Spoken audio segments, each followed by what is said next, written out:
Right, this house in particular was damaged from the wind, the roof. So they called us immediately. We came right out the next day, and there was definitely some damage.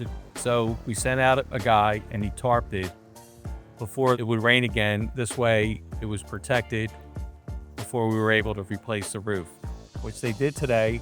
And it was going to be rain this afternoon, so they showed up extra early, took it off, replaced the plywood that needed to be replaced, shingled it, cleaned up, and they got out before the rain that's coming right now.